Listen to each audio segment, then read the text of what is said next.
Istaka Karya Persero.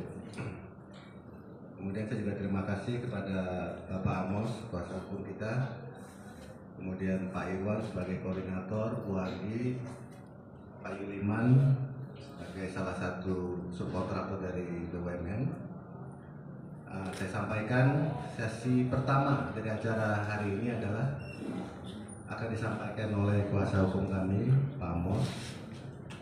Namun saya garis bawahi bahwa apa yang disampaikan Pak Amos ini bukan sama sekali bertendensi untuk mempengaruhi putusan Majelis Hakim Pengadilan Niaga pada hari Senin tanggal 30 Januari besok.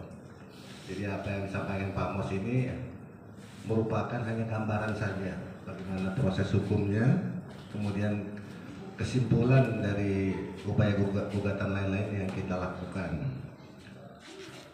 Mungkin sebelum dimulai, agar bisa lebih dipahami, saya kasih gambaran secara singkat mengenai permasalahan dengan BUMN PT Istaka Karya.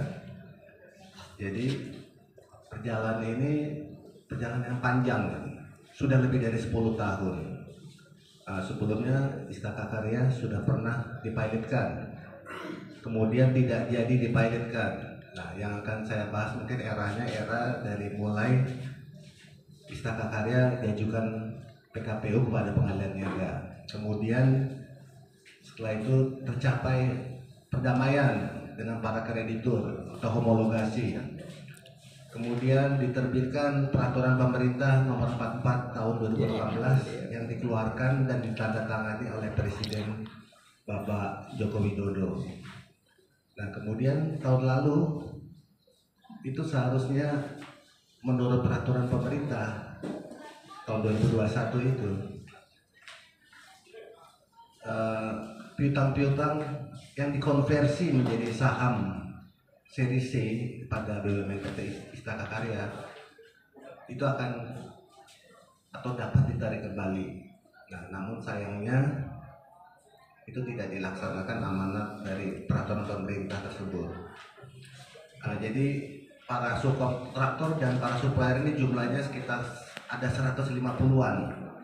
Kemudian total piutang para subkontraktor dan supplier di Istaka Karya itu sekitar antara 300-400 miliar.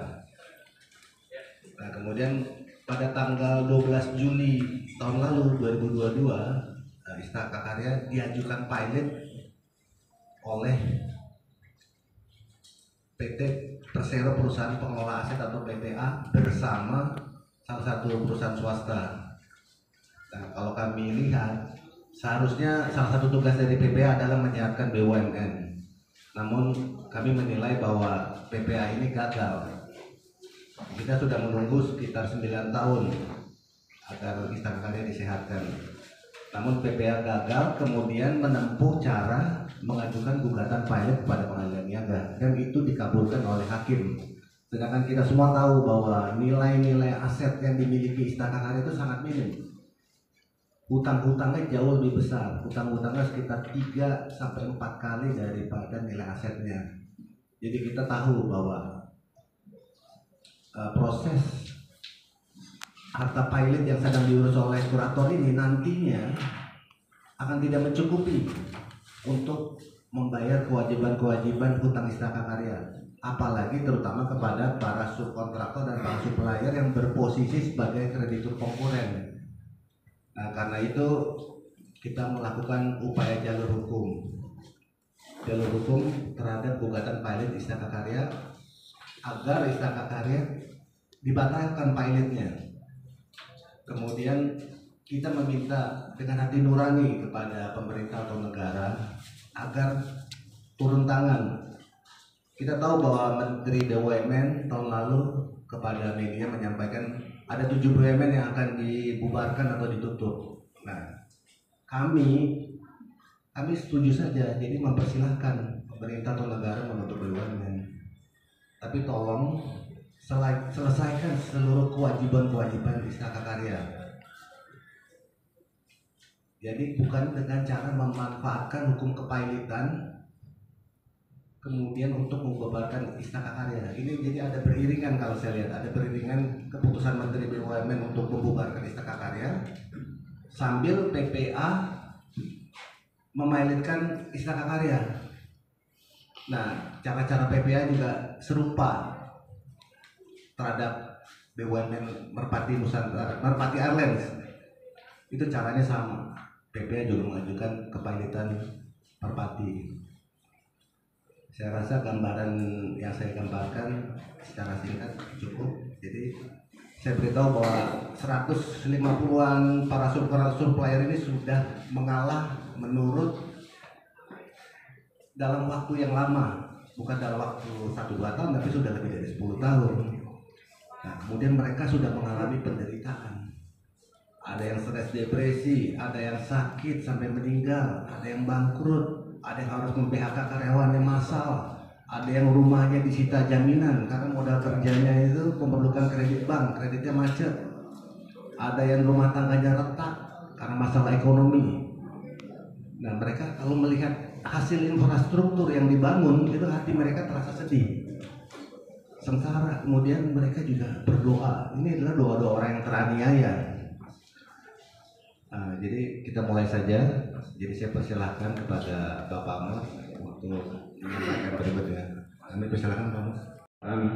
Pada saat ini, Assalamualaikum warahmatullahi wabarakatuh. Selamat siang bagi rekan-rekan kita semuanya. Izinkan saya untuk menyampaikan proses sehingga terjadinya gugatan di Pengadilan Niaga Jakarta Pusat. Awalnya seperti yang diceritakan oleh Pak Rizky, bahwa seperti itulah pendapat mereka. Jadi mereka sudah menunggu sampai 10 tahun, dikiranya PT Istika Karya membayar mereka, ternyata ada upaya untuk pilotkan, dan ternyata memang dipilotkan oleh PT Riau Anambas. Nah, itulah mereka setelah PT Istika Karya itu pilot, akhirnya mereka berpikir bahwa kalau dipilotkan ini artinya harta yang akan dibagikan kepada mereka ini sudah tidak cukup. Nah, sehingga mereka sebenarnya berupaya untuk melawan, tetapi mereka ini tidak bisa melawan karena bukan para pihak di dalam gugatan pilot itu. Nah, mereka sudah berusaha untuk kasasi sampai PK, tetapi ditolak oleh pengadilan. Nah, sehingga dengan dasar tadi kita berupaya untuk melakukan gugatan dengan gugatan lain-lain. Nah, kami atas dasar itu kami daftar gugatan pada tanggal 25 Oktober 2022 dengan nomor 35. Nah, dalam proses persidangan dasar kami gugatan itu adalah bahwa ada 2 PT di sini, adalah PT Saeti Pretindo Wahana dan Saeti Beton Pracetak. Itu yang melakukan gugatan yang memberikan kuasa kepada saya. Nah, jumlah kerugian daripada mereka itu adalah 6 miliar 4,9 PT Saeti Pretindo Wahana dan 1,1 miliar yang Saeti Beton Pracetak. Nah, itulah yang menjadi dasar gugatan mereka di Pengadilan Niaga. Nah, di dalam prosesnya mereka tidak setuju kalau PT Riau Anambas itu mempilotkan PT Istika Karya, karena dalam proses dari awal PKPU mereka sudah terjadi perdamaian. Nah, perdamaian itu adalah dengan mengkonversi saham hutang-hutang mereka itu tadi menjadi saham di PT Istaka Karya. Nah itu sudah terjadi. Saham-saham mereka ini semuanya yang ini sudah menjadi saham di PT Istaka Karya. Jadi itu juga sudah diikuti dengan akta notaris, juga sudah diaktakan, sudah juga keluar peraturan pemerintah nomor 44 tahun 2018 yang untuk penerbitan saham baru untuk PT Istaka Karya, yang mana saham itu adalah saham daripada kreditor, saham daripada beliau penggugat ini dan semuanya. Nah ternyata PT Riau Anambas melakukan gugatan pembatalan homologasi, tapi dalam statusnya sebagai kreditor, padahal dalam di akta di peraturan pemerintah dia statusnya sebagai pemegang saham. Nah itulah yang menjadi ganjal di sini, yang tidak masuk akal. Sebenarnya dia tidak punya kapasitas untuk melakukan gugatan, tetapi dia melakukan gugatan pembatalan homologasi, sehingga pengadilan membatalkan mengabulkan gugatan pembatalan homologasi, sehingga PT Istaka Karya itu dinyatakan valid. Nah seperti itulah yang menjadi dasar gugatannya, dan saat ini tinggal kita menunggu putusan pada tanggal 30 Januari 2023. Untuk sementara seperti itu Pak Rudi. Baik, terima kasih Pak Amos. Sedikit tambahan dari saya, penjelasan dari Pak Amos.